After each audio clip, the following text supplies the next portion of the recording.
Well, first of all, I really love the idea of playing opposite Marlon Brando and being the crazy one. How many times has that job come around? Yeah. That's right. I never thought about it the way. He's your straight man, isn't he? Yeah. Pretty much. Yeah. Yeah, I owned him. And he's terrific in the movie too, of course. Oh, he was so charming. Well, charming on screen for sure. Charming off, when they're setting up shots and things like that. Suddenly you see there's 17 makeup chicks kind of over there just listening to Marlon telling these, amazing stories. Probably lies.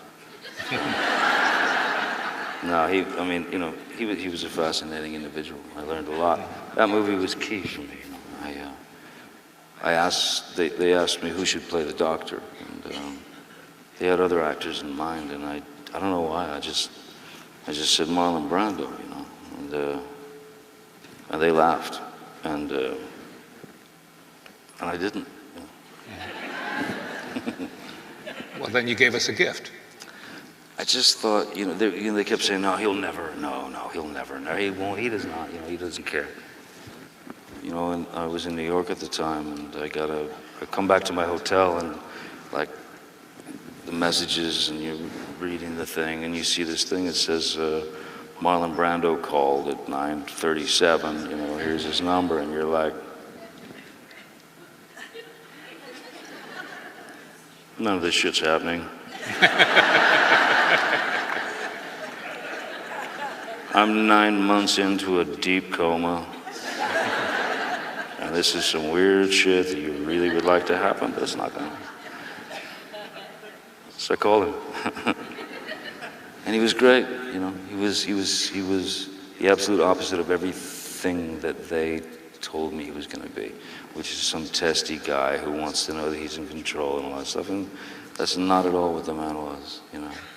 He was. No matter what he did, going to work, whatever, the most important thing on his mind was justice, equality, justice, just justice. I never seen anybody. I worked with a lot of people. I never seen anybody step out of his car when he gets to work in the morning. In his kimono, of course. I'm not gonna twist this thing around on you. There are kimonos involved, and there will always be kimonos involved. And they're his.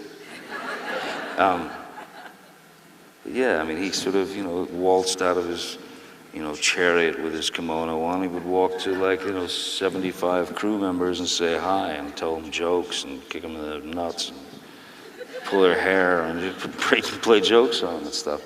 So that was a real eye opener, because there is that thing they say, wow, be careful, maybe you don't want to meet your heroes and all that. I've met pretty much everyone. Never been let down, and especially by him. Never. He was solid, and I was very lucky. He was a lot of things to me. We're gonna. So here I am going to work with Pacino. I'm thinking, I'm not gonna get lucky twice. There's no way. This guy's gonna hand me my ass. Because he looks like the kind of guy who's going to hand you your ass. Al really, it's Al Pacino. Anybody's getting their ass handed to him. It's not Al. It's coming this way. So I was fully expecting it. And I'm like psychotic. I can't stand not, being able to joke around on set and things like that. So I have to, and so I started pulling the gags on Al. And that was the moment I realized he was absolutely out of his mind. No, but really, he's certifiably insane. I wouldn't spend a night anywhere near his house. Well, if we watch The Godfather 2 together, I might, but... No, he's really insane. And I said that to him, you know. We're about 3 weeks into shooting.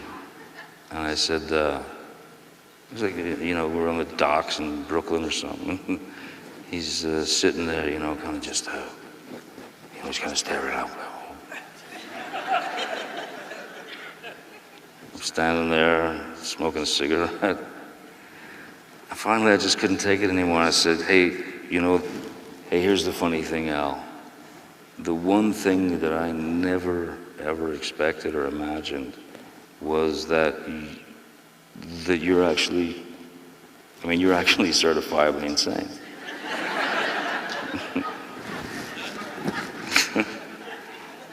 I felt good for saying it. You know? And did he respond? Yeah.